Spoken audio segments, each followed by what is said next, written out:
So I'm going to start by just reading a little bit of the book. And Joseph, if you could mind the admit for me, that would be great. Thank you so much.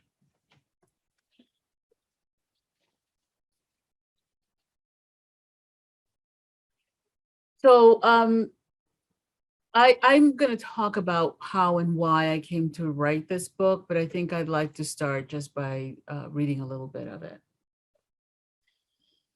What is needed for healing? Healing requires an honest appraisal of one's condition and a willingness to change. It requires understanding, a constant vigilance to remain racially sober, awake, and aware. More than a change of mind, we need a change of heart. To heal, we need to face our 500-year-old wound, open it, clean it, and finally, perhaps for the first time, allow it to heal. As you read these pages, don't dismiss what uncomfortable feelings come up for you. Breathe through them. Inhale and exhale slowly and continue on. No, it is not what you are reading that is making you uncomfortable. More than likely, it is what you are reading has triggered something within you. Don't look to do anything now. Allow tears to flow as you read. You may wish to note what you're feeling and where in your body you feel it. Keep a journal close by. Healing is what clears away the clouds as we see our wholeness and lets us see our wholeness. So I wanted to start with that for a couple of reasons. And one of them is that I just created a journal that you can get on Amazon. And I've been wanting to do that for the longest time. I went on vacation and I ended up working because I created this journal so that you can actually keep track of what's happening inside of you as you read the book, because things will come up, memories may surface, things will happen, mostly in your body. You may feel sensations and so on. And you want to be able to keep track of that. So there's now a journal, and Joseph's going to put the link to the journal on there. So let's talk. Those of you who have been reading the book, I'd like to hear from you. Questions, comments. How is the book hitting you? Like what's happened since you started reading it?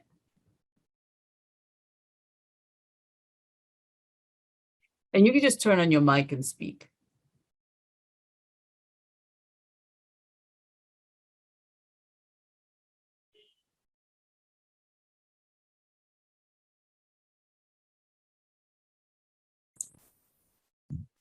Well, I have not had the pleasure of reading your book. I'm going to make it my business to obtain a copy of it.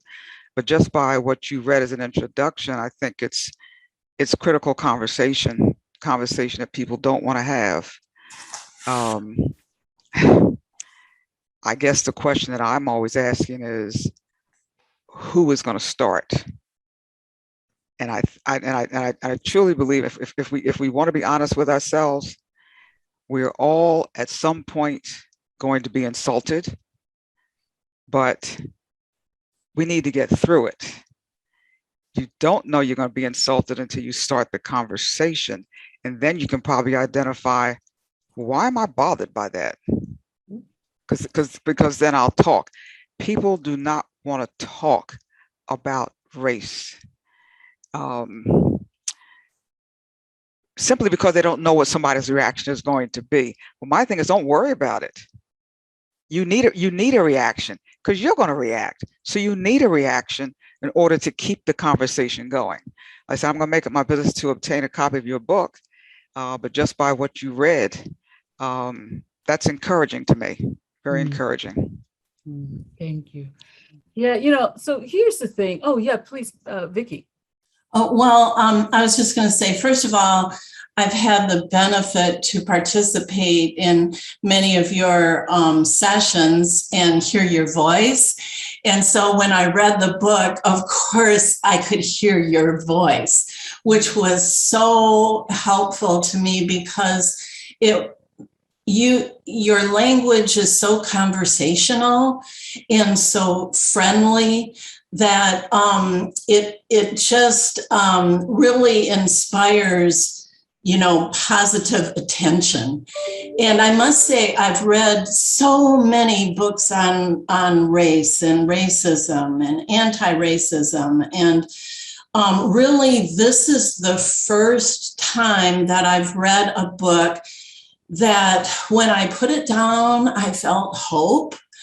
And I felt hope because if I, as a white person, can understand and acknowledge where this all began, then others can as well. And so I just felt so hopeful that no, this, we can challenge perspectives and we can make changes. I just felt, I just thank you very much for writing this book. Thank you, Vicki. Thank you for sharing. Thank you, Dr. Young. One of the things that I really believe is missing from this conversation is the word healing. And you hear it sort of thrown around from time to time and not that much, but occasionally you hear it. I heard the current president talk about healing a while back. And as I was writing the book, I was so aware of how healing is one of those words that people use, and they talk about it from the perspective of soft skills, as if soft skills were a bad thing. Okay, first of all. Secondly, as if it were, woo-woo stuff, right? The reality is that human beings are naturally healing. You get a cut and, you wash it, you put a little Band-Aid and it heals, right? So we're natural healers. And I think the missing part of this is recognizing that this is a wound.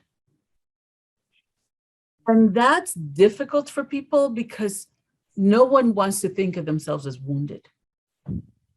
And we don't like to think of ourselves as being oppressed or victimized or any of those things. Those are difficult things for us to accept. But if we're going to heal, we have to be honest about what is it going to take to actually heal.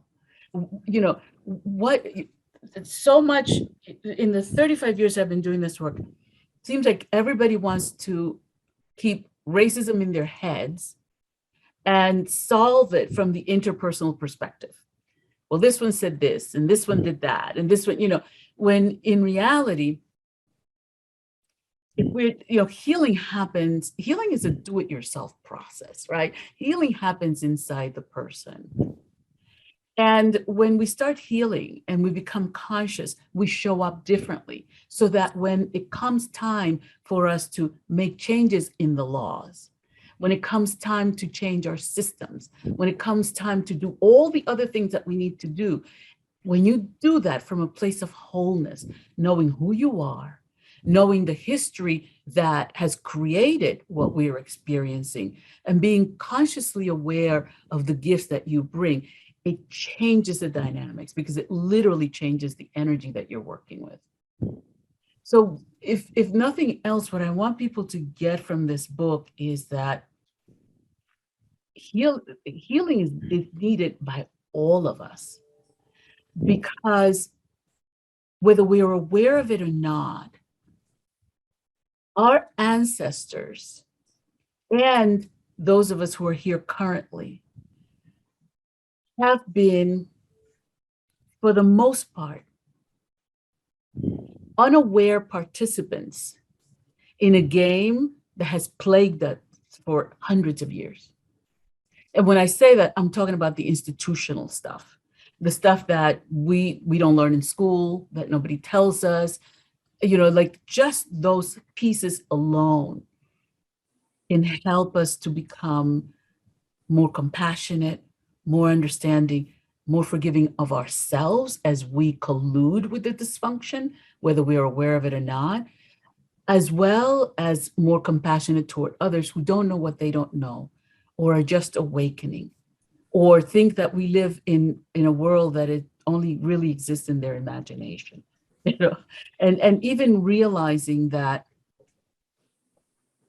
race is a construct that is an actual myth, but that myth created the reality of racism. Racism is real, but race isn't, because we already know no genetic markers differentiate one group from another and blah, blah, blah, right? So, so just being aware of that to help us with the healing process. The other thing about healing is that, hey, look, you can't heal what you don't know or what you don't know about. You could be walking around with something and feeling uncomfortable, right? Because that's what happens with race. And the moment somebody says something, you get triggered, right? But the only reason you get triggered is because you're walking around with stuff that's living in your body. That's why I put the exercise. I mean, those of you who've been with me have done that exercise with me over and over and over again, but I put the exercise in the book because people need to understand where that is living in your body. And in fact, I just created a 15-part program, and I'm going to have Joseph put the link to that as well, for those, especially for those who have been to my 2-day program, but also for those of you who are reading the book and want to go deeper with the healing process, because it isn't a one and done, right? This is lifelong learning. And as you start to dig deep, you find your ancestors in there, regardless of the color of their skin. And everybody's complicit with this stuff. Everybody, whether we're aware of it or not, everybody's complicit. But if we don't understand what it is that we're healing, we're not going to heal it. So we need truth. We need to be honest about our situation and really look at what needs to happen for the transformation to take place. But without the historical context, without digging in and going deeper, it's very hard for us to do that. And so we keep going, well, some people it's like, why are we still talking about this? Because it's still real. Hello, it may not be real to you as an individual, but it's still real to the collective, which means that it's still real to you because you're part of the collective. So questions, comments, anything you read that you want to ask about or you want to go a little bit deeper with? How I really want to know how the history hit you, especially for those of you who have read the book who haven't been to my seminars, because you all know I always teach that history. It's like, but for those of you who might be new to the book, or even those of you who have read, who have been to my seminar and then you read the history piece, how was that for you? Oh, Milagros. Hey, Donna. This is Donna. Hi. Hi. I just wanted to say that I haven't finished the book. I'm just have read through chapter 4, but I just wanted you to know that in discovering you, I just really appreciated the context that you give and the content, because it really spoke to me in the way that I was thinking, but couldn't really put into words, or really didn't have anyone that I could actually communicate with. I like the holistic way that you are approaching everything, and especially the healing. I had not thought about that aspect. And because I come at this from being an advocate for African American history. So I'm always preaching our history, teaching, talking, trying to create spaces of understanding. So it's almost more like a giving, or trying to evaluate what others are thinking.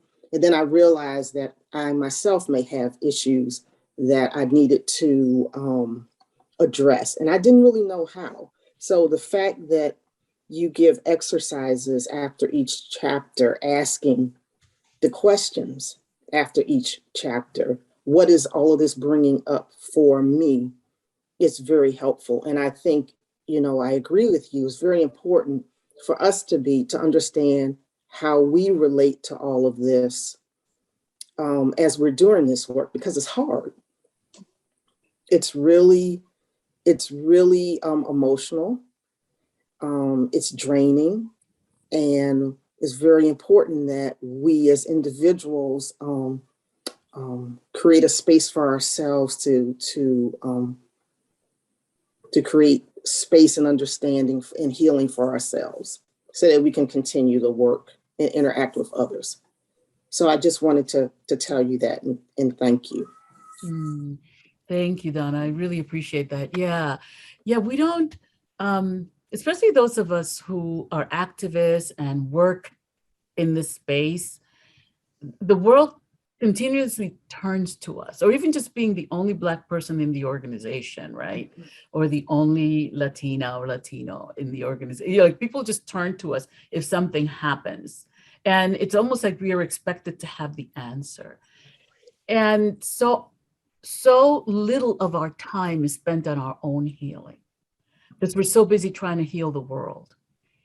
But ultimately, if we don't take that opportunity to be self-conscious and self-healing, we end up living in the same energy field that the problem exists. I hope that makes sense. Okay, because it's all, ultimately it's all energy, right? It's all energy. We're a bundle of energy. The air we breathe everything's energy, right? I spent some time this past week just kind of meditating on the book. And one of the things that I realized was how racism exists in a war climate. It literally exists in an energy field of pure violence. And if we were to look at it just from the perspective of energy, right? Pure violence. And what I realize is the work that a lot of us are here to do is to create a different field where people can heal. So when they step back into that field, they feel whole and they're unmessable with. Do you know what I'm saying? People can't even mess with you because you're so whole, because you know the history, you know where this stuff comes from, you know how it's set up. You begin to really understand the systems. And so for those of you who are new to this work with me, I always remind people that racism is institutional, systemic, internalized. Then it becomes personal and interpersonal. And so we keep trying to solve it at the interpersonal perspective. Well, that's the end of the road. There are so many other layers that come before that, right? And it's almost like we have to multitask. It's almost like we need to work at all of them at the same time. Does that make sense? Because it's all there, right? Not all of us are wired to do the work everywhere, okay? And if you're not wired for that, don't even try to do that. Like, some people are here to help us to solve this stuff from the institutional perspective. And those people need to read the book. Do you know what I'm saying? Like, seriously, they need to read the book, because a lot of them don't have the historical context. We just keep regurgitating the stuff that we've learned, but without that context and that understanding that, hey, there's stuff that we need to, there are laws we need to rescind. And we do that now, and not just rescind. These are international laws that are keeping things in place. So we need to be able to rescind it. Some of us are here to work from the systems perspective and looking at it from the perspective of systems. The police is the system, the educational system, the housing system, they're all these. They need to read the book because they need the background information in order to do the work in a way that actually makes a difference. So, and then there's what we've internalized. Well, we know that our children, by the time they're 3 years old, they've already been racialized. And not only have they been racialized, they know what part of the caste system they belong to, who are considered the good people in the system, who are considered the bad people in the system, who are considered the ugly people, the pretty people, the nice people, the bad people. 3 years old. Yo, we need to stop this. 3 years old. And then they grow up to be, a public servant, say a police or fire person or something, and they do something that's, pretty horrific. And what they say is, I had to make a split-second decision. Well, there's no such thing as a split-second decision, because your split-second decision is made with a lifetime of conditioning. And if you don't understand that, and you don't start breaking that down, you're always it's like, oh, I'm right and they're wrong. I mean, this is so much bigger than that. Having an awareness of, I'm doing a project with police in California, and the first part, as all of you know, is race 101, race literacy 101. I need for you to be literate before I can have a conversation with you. You know what I mean? Because there's so much information that we just have never shared, right? Like you don't find it in the history books and blah, blah, blah, right? The next one is how to self-care. Because one of the things that I realized that the police has in common with particularly the Black community, the Black and communities of color, is continual, perpetual trauma. Police are traumatized all the time, several times a day. They may go, and how my whole thing with trauma, right, with this work, is like you need to be trauma informed. You need to understand what trauma is, how it works in your body, mind, spirit, and emotions, what it does to you, and how it affects you. But you also need to know how to bring yourself down from those traumas. So one of the things that we were talking about in that session was how to bring yourself down, doing breathing exercises, because a lot of people, we're very quick to jump on the police. The thing is that those people go from somebody threw a baby out a window, right? And maybe they caught the baby, maybe they didn't. Then, they get back in their car and somebody, they got to go because somebody's stealing something somewhere. They get back in their car and now they got to go because somebody just got murdered. And then they got to go home to their families at night. And it's not to excuse behavior, it's to understand it so that we can be more compassionate. But beyond that is so that we can put systems in place that can support the people who are supposed to be supporting the community. Does that make sense? So, so I wrote this book in the hopes that people will understand that this is mind, body, spirit, and emotions. And here's the spiritual piece. And this is really, really important. Because as you read that doctrine, which is, what we're all under, and it's the international law, and so this and that and the other, right? It's important to understand. I was raised Catholic, okay?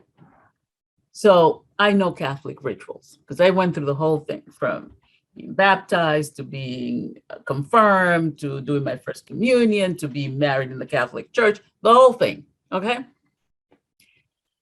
The Catholic Church is huge with ritual. They're rife with it. They're all about ritual, okay? Now, here's why we need this, the spiritual healing piece around this stuff. Because there are open rituals that are performed in the church. And then there are hidden rituals that are performed underneath the church.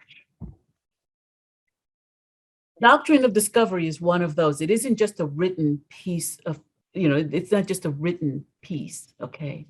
That doctrine is something that was ritualized because it wasn't just about owning, as it says in the document, the land, the waterways, the people, and their possessions. It was also about owning the people's souls. And that's something else we don't ever talk about. Okay. And so understanding that the healing needs to happen in mind, body, spirit, and emotions, and that this is institutional, systemic, internalized, personal. It becomes personal because we internalize, as children, we internalize everything that's around us, right? Like I said, 3 years old, they've been racialized, right? And so, so then you can't help but interact with each other out of what you've learned. I always tell people when it comes to race, one of the things it shows, we're really good learners. We were just badly taught. And so it's about taking what we've learned and learning something new. It's about allowing ourselves to be open enough to realize that we've been raised on a myth and that myth is killing people. That myth was institutionalized through violence, and the violence has remained unchanged for more than 500 years. So having a sense of that when it comes to healing, what will it take for us to heal as a community? I really wanted to get that across, so that's why I outlined those 13 layers of the healing process, the 13 levels of healing. So the 15-week program is about going deeper into that. And also I should tell you, I'm doing the 2-day program on November 12 and 13 for those of you who want to attend, or if you know folks who should attend in your company, or if you have friends and family that you think this could benefit them, I would appreciate you passing on. Yeah, thank you, Joseph, for putting that in there. Passing that on to the folks in your life, because healing is so important. It really is just one of the most important things that we can do. And that 2-day program is life transforming for everybody who's attended that program. That's, people always say, you just never see race the same way again. And so, and it helps to relieve, the victimization. It helps to relieve the that feeling of fragility that white people carry. It helps to relieve guilt and shame and all of those things, because you start to understand where this stuff came from and the ways that it can affect you. Comments, questions? Oh, Fergie, I haven't seen Fergie in a long time. All right. Thoughts, feelings, what has come up for you as, anything that has come up for you as you've been reading the book? Becky, is your hand raised? Okay, there we go. Hello, Milagros. Hello, Hey, everybody. Becky. Thank you so much, Milagros. I just want to keep listening to you.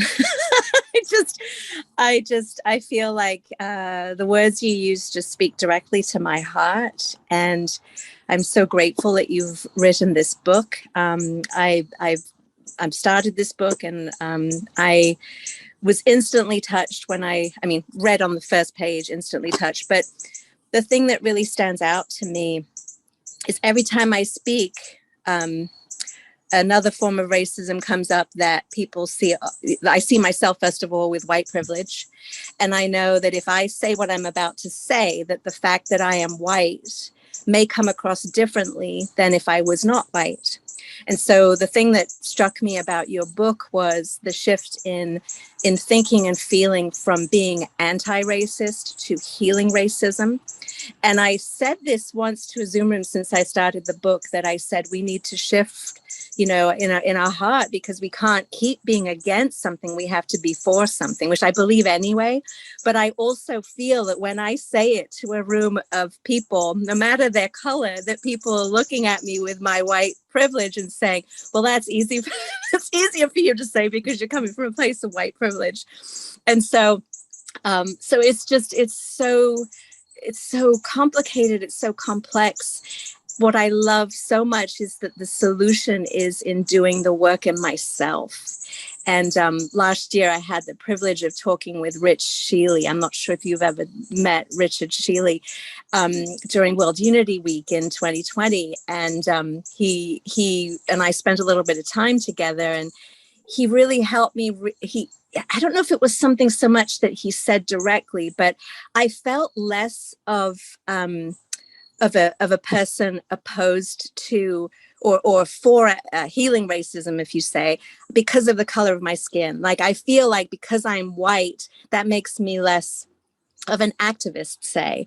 And in this conversation that I had with him, I realized, I have always aspired to be an activist for equal rights for all people, for equal love for all people.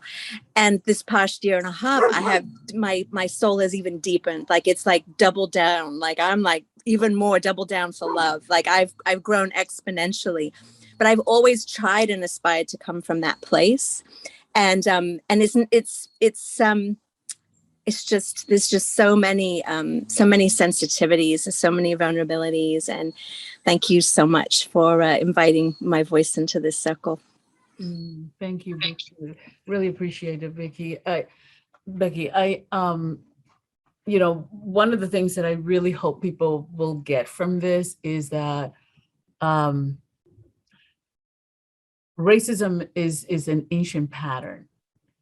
And when we become conscious, we can choose differently.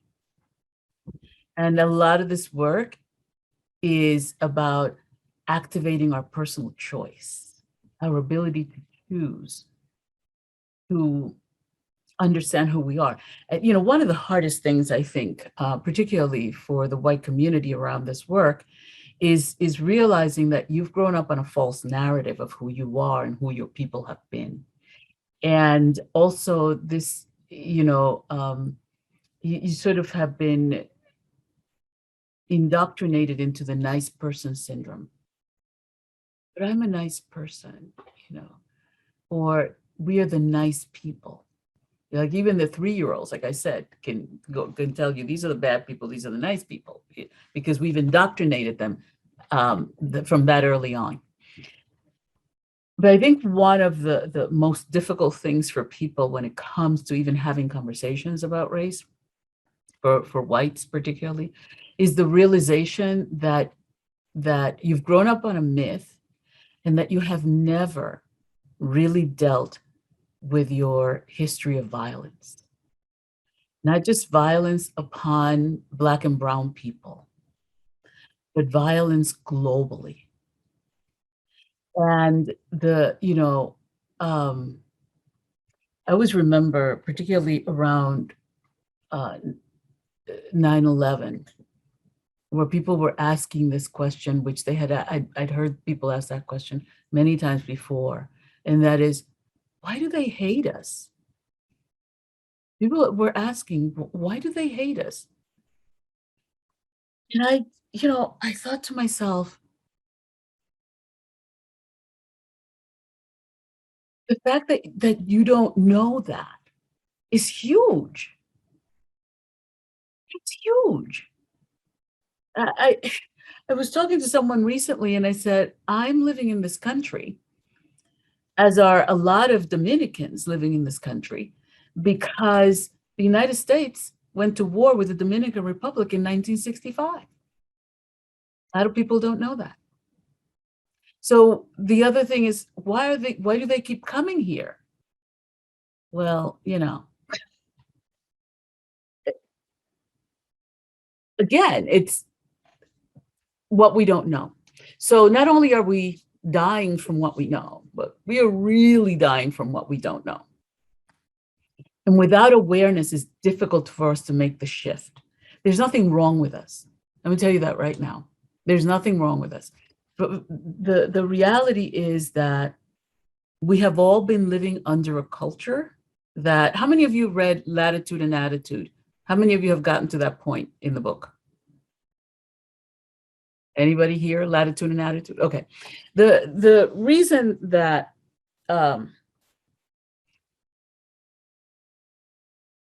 so many of us have been raised with the "you're not enough" syndrome is because the culture that we are being raised in is a not enough culture. This is not enough. Okay. and if there's not enough, certainly you're not enough. You're not enough to make a difference. You're not enough to make the changes that are needed. You're not enough. You're just not enough. You're not tall enough, short enough, pretty enough, fat enough, skinny enough. You're just never enough. And so when you grow up with that perception of yourself, when you look out into the world, you think that other people aren't enough. But you can only think that other people aren't enough if you think you're not enough. Somewhere within your psyche, there's a belief that you're not enough. And that is not true. That is not true. We are extraordinary beings capable of doing amazing things, but we need to take back our power, and we need to unplug from dysfunctional systems, and we need to be compassionate with one another as we go through that process. Because ultimately the energy that I think anyway, we all want to live in is love. And that stuff gets in the way of that.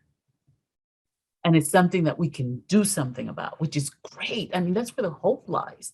We're not stuck. We're not as stuck as we think we are. We can move this puppy because you know what? We're more powerful than it. It's just a shadow that we've never been willing to face. But we are so much more powerful than any shadow that can confront us, especially when we work together as one human family and as one community. And we start taking care of one another, and we start loving each other, and we start looking to make sure that all the children have books in school, that all of them have computers so they could do their homework at home, that all of them have access to the internet so that they, like, come on. This is our family we're talking about here. And that's not hyperbole, right? We all know that, through epigenetics, we're all related. So we need to start taking care of one another, but we need the history of our ancestors. Everybody came to this part of the world for a reason, whether they were forcibly brought here or they came here because of famine, because of war, because, there are reasons that people migrate. So let's start remembering, right? I always talk about remembering is bringing back the members of the human family to be one human family, as opposed to those people over there and those people over there, and who deserves and who doesn't, and who should have and who shouldn't. This is it, you guys. We have been charged with changing the world. It's our charge, so that we leave less and less to the next generation and the generation after that. And eventually they'll write books about us crazy people who did all this wild, crazy stuff and all this violence and all that. You know what I mean? Like, yeah, I'd love to be one of those, It's like, it's no longer here. It's just history, But we have to take responsibility for healing our own hearts. Look, I always remind people, racism is not your fault, but it's still our collective responsibility to transform it. And we can do that. We can do that. I hope you guys are sharing the book with others as well, because then that can lead to some interesting conversations. You'll need to call me about that. Questions, comments, what else do you want to talk about when it comes to the book? Hey, Heather, Virgie, I hadn't seen you in a long time. Glad you guys are here.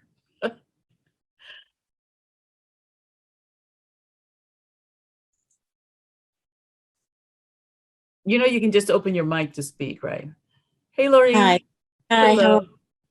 So I'm not familiar with, I'm on your email list, and I come to know of you because some women from the School of Womanly Arts had talked about some of the sessions you did, but I had never gotten a chance to do that. So your name popped up, the book popped up, and I said I'd just hop on the call.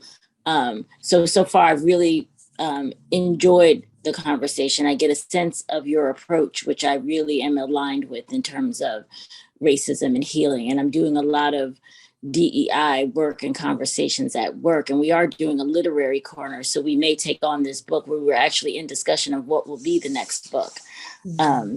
But I'm looking forward to, I personally want to read it first, but still I would mind reading with a group and kind of moving through it together collectively. But I just really wanted to say thank you for the work that you do and for the conversation that you bring to race in terms of healing. You know, that's not part of the dialogue. And that's really something that's really key if we're all to move through this. And when I say transcend, I don't mean transcend and move above, but move through it collectively in a way in which we're all whole and can really make the kind of difference that needs to be made. So thank you. Thank you. And thank you for joining. You know, the main thing here is there's nothing wrong with us. There is not a thing wrong with us. Okay. We have just, like I said before, been badly taught. And the propaganda that maintains this thing in place, you know, like there's so much that we can do. You know, the media can do a whole lot to make a difference because everybody's involved with the media, you know, whether it's through the internet or television or whatever. People are all involved in that. I've always told people we need a national race literacy campaign. You know, instead of all these commercials about all this stuff,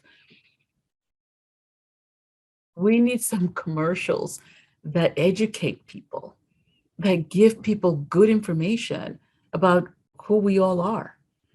It's imperative that we start doing that work so that we can really transform the world that we live in. Other questions? Thank you so much, Lorraine. Thank you. Questions, comments? Well, August, you mentioned the Doctrine of Discovery briefly just a few minutes ago, and you wrote about it in your book. And I've heard you speak of it in past, you know, sessions and all. And I guess it takes me hearing something several times before I get it and understand it. And when I read about it in your book, again, hearing your voice, I really got it, that we're living under that same doctrine today, all through history, right up until the present day. Could you say a little bit more about that, especially for the people who may not have read your book or maybe even know what you're referring to? Sure. Yeah. So there, any place that has been colonized, including the United States, is living under a papal bull, an edict that was put together. Well, the first one was, they started working on papal bulls in the 1300s, and they just kept revising them and changing them and revising them and changing them. And so in the mid 1400s, the papacy came up with this great idea to give the Prince of Portugal permission, shall we say, you know, like God give, this is why the spiritual piece is so important, God-given permission to go forth and colonize, subdue, own. They started with, the first one was the coast of Africa, and to take possession of the people and their possessions. And that they had the right to the waterways, the land, the people, their possessions, and that those possessions could be passed on through the generations, you know, through their descendants, successors, and heirs. And one could say, well, that was, like the last big revision was in 1493, which was after Columbus went back to Spain from from discovering, and I say that in air quotes, right?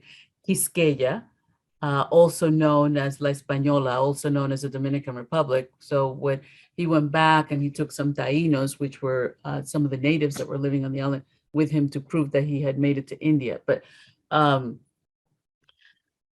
that doctrine is the doctrine that allowed for the colonization throughout the world. And we're still living under that doctrine. And if you don't think we're, it's sort of like, well, that happened a long time ago. What's that got to do with us? That in this country alone, that doctrine has been used in 5,000 cases. The last time the Supreme Court used it that I know of was 2005, when Justice Ginsburg used it to keep the natives from full ownership of their land. This was the Oneidas in New York. So the doctrine of discovery has continued to be used over and over and over again. It basically says that Black people are property, and not just Black people, Black, brown, and white people who are not Catholic. Okay, please be real clear about that, which means the Jews, the Islams, the Hindus, all of those people, the pagans, the Druids, you name it. And so that doctrine is still ruling the world. If we're going to solve racism, we need to understand what that doctrine is, how it's affected people in mind, body, spirit, and emotions, how it's affected women, Black, brown people, how it's affected people of different genders, how, all of that stuff is under the doctrine of discovery. So one little papal bull, little piece of parchment sealed with wax and God knows what else, maybe a little blood too, but I made that up. Okay. So, but, just being aware that without rescinding that, look, let me break it down to, let's look at it from the perspective of energy.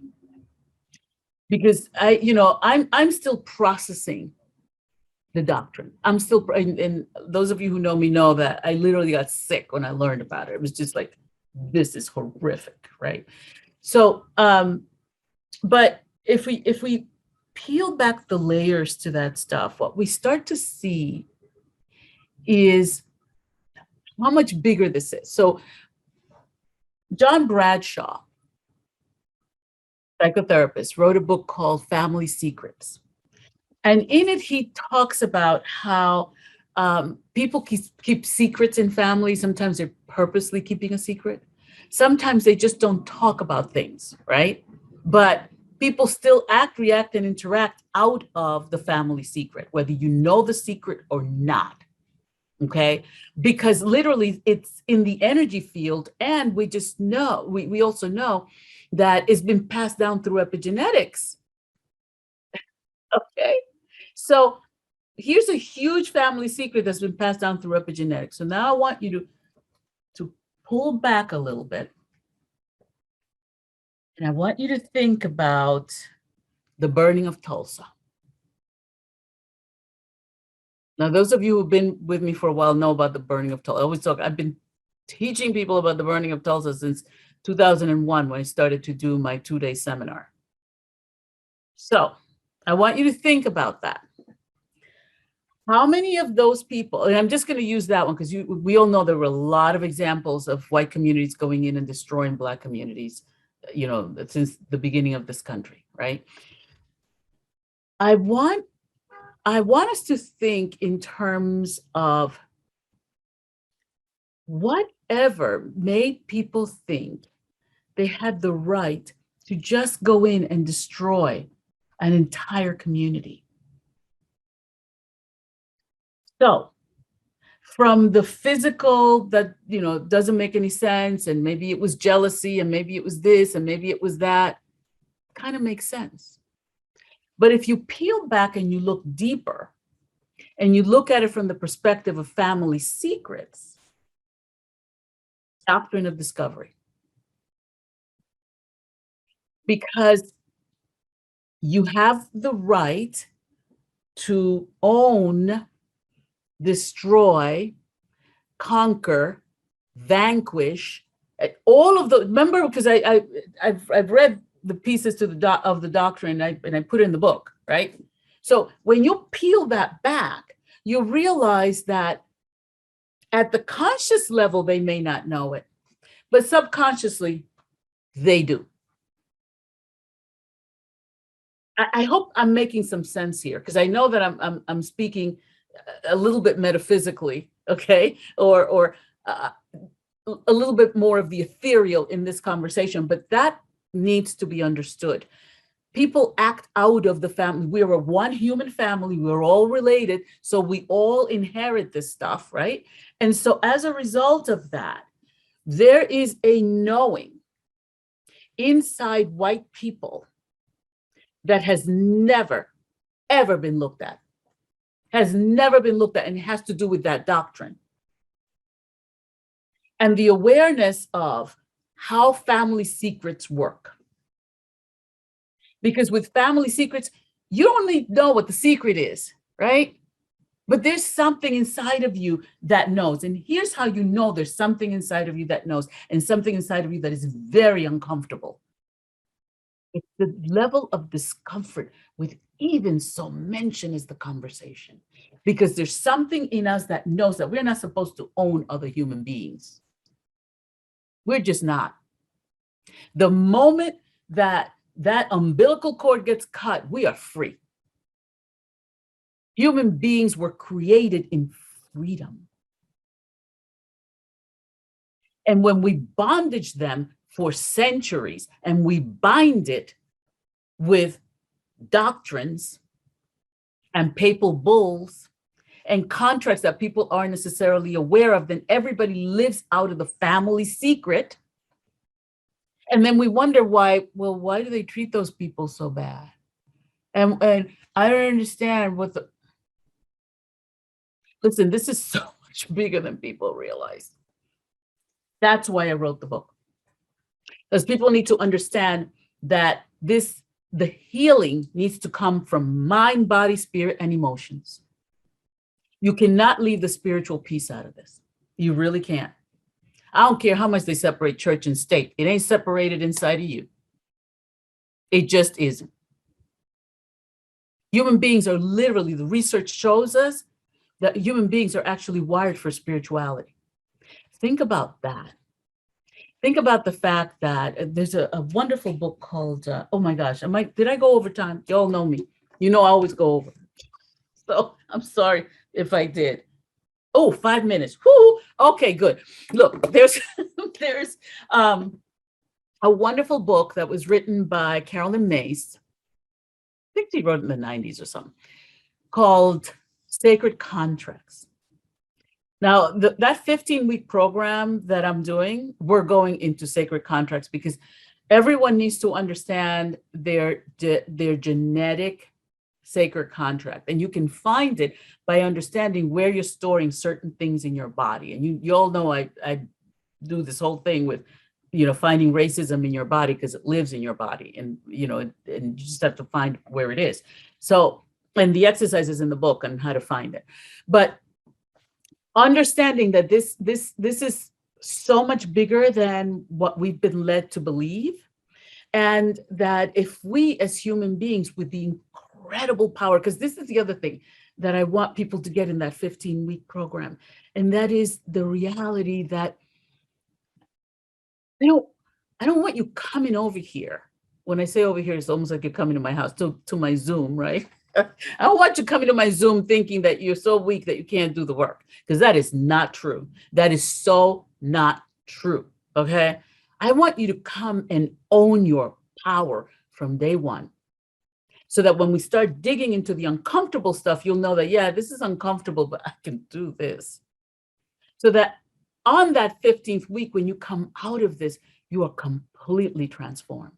You own your power. You know who you are. You own your history, no matter how violent that history has been, because you cannot change it if you don't know what it is. You know what they say, those who don't know their history are bound to repeat it. Guess what? Right? So please, if you can, and by the way, we have payment plans for that program. You could do it in 2 payments, 3 payments, 4 payments. Because I want as many people to have access to that information as possible, because it is about owning your power. That's what that is. Because that contract that was made a long time ago that you did not agree to has your name on it. Has your name on it. Okay? That is why we have birth certificates. Okay? It has your name on it. And if you don't know that your name is on it, you can't pull it out. So this is about you getting your power back. Getting your power back. Read the book. Ask me questions. I'm going to be around. I'm going to do another session talking about the book. I'm thinking probably in a couple of weeks, but I'm going to do it at night so that we can have more people attend. So that way you can invite friends and family. But please come to the 2-day, because the 2-day is like, it really does, it transforms your life. It transforms your life. I think Joseph put the link in the thing there. And if you need to do a payment plan, we're open to that as well. And those of you who can afford to pay for someone else to go, do it. Do it, because you're transforming people, you're helping to transform people's lives, and you're opening up, this work to the community. And also there are, I know there are discounts for the 15-week program, has discount for organizations that have 5 or more people attending the program. So lots of ways to join, not just the conversation, but the transformation. I always remind people that my calling is healing racism, but my passion is transformation. It's all of us owning our power. How incredible we all are. We're amazing beings. And this stuff, really enough already.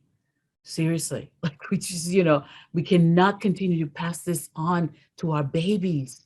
That's ridiculous. Because some people decided a long time ago that it was okay. This is not okay. It wasn't okay then, and they knew it, okay? But we surely know it's not okay now. So we need to do something to shift it. And we can do that, but we need to know what it is we're dealing with. If we don't know what we're dealing with, we just keep running around in circles. I'm so excited and so, first of all, thank you all for reading my book. Like, thank you. Just thank you for that. I really appreciate that. Please, please, please share it with others and let other people know that there are ways out of this, but we need to wake up. We need to become conscious. We need to be racially sober so that we're always, how do they say it, on the wagon? We don't want to be falling off the wagon. Because I got to tell you, and I know we're going to go over time, but I got to tell you this. Last year, we had hundreds of people jumping on knowing and understanding and looking at this stuff, right? This year, we're lucky if we can get a couple dozen people to show up. What that tells me is people are going back to sleep again. I've been through this for a long time. People go, it's the in and out thing. People do that because they don't have context. It's just sort of like this flighty thing that shows up. Oh, somebody was killed. How horrible. Like, people are still getting killed, people. That didn't stop because George Floyd died. People are still dying in the streets. And people are still getting killed by police. And people, it's just, we're not seeing it on TV. That doesn't mean it's not happening, right? And so we need to stay awake and aware, and we need to show up with the same gusto that we showed up last year. This isn't a one and done. People are still suffering. We are responsible for that. We collectively as a human family are responsible for that. What is it Dr. King said? Injustice anywhere is a threat to justice everywhere. We need to start showing up. And when I say showing up, I mean showing up, and showing up racially sober, awake and aware. So that when somebody gets killed, we don't go, what did he do wrong? I hear that one more time. It's a human being. They just got killed. That's enough. That's enough. You know? So we are responsible for that. And I want to thank you. You guys, y'all know I love you. And I thank you. I'm so grateful that you'll do show up and you keep showing up, like learn, you keep expanding and learning more. I am so proud of you. And I'm so incredibly grateful for you, because you may not be the one person that goes out there and protests, but you're shifting your energy field. And when you shift your energy field, it begins to shift the fields around you. And people start to ask different questions, and they start showing up differently, and they don't even know what hit them. Okay. And it has to do with you grounding your power, knowing that you are a member of the human family. Anyway, you guys, thank you so much. I know some of you have to go at 1 o'clock, and I'm just so grateful to all of you. You all know that I always stay for a few minutes. I think my next appointment, I don't know. Joseph, I forgot to look at the calendar before I came on. Whoops, that's not my calendar. But I always stay on to answer. Okay, good. I have a little bit of time. Answer questions, comments, or anything that you guys, but I know that some of you have to go. So thank you for being here. Please join us on November 12th and 13th. If you can join the program, the 15-week program starts in January. And like I said, you know, you can make payments on that. And then there was, oh yeah, if those of you who don't have the book, you definitely want to get the book, and you want to get the journal. And by the way, that journal and that book make great Christmas gifts, especially for the racists in your life. Anyway, so you just show up with your little gift wrap, you know, with the bow and the whole thing. And this is for you because I love you. And seriously, it is. They may not take it that way, but you know where you're coming from. Anyway, I love you guys. Any other questions or comments? All right. Well, I will see you guys again soon. Love you. Take a look at the newsletter, because every once in a while I actually put something new in there. And stay in touch. Dr. Young, I'm so glad you were able to join us for the whole thing. Thank you for joining us. Not a problem. I think we're talking later on. I think we're talking later on this week, though. Yes, I think so. I think it's Thursday or something. Thursday, yeah. Okay. Yeah, lovely. Lovely to meet you. Same here. Same here. Definitely. Take care. Okay. We'll see you Thursday then. Bye-bye. Bye-bye.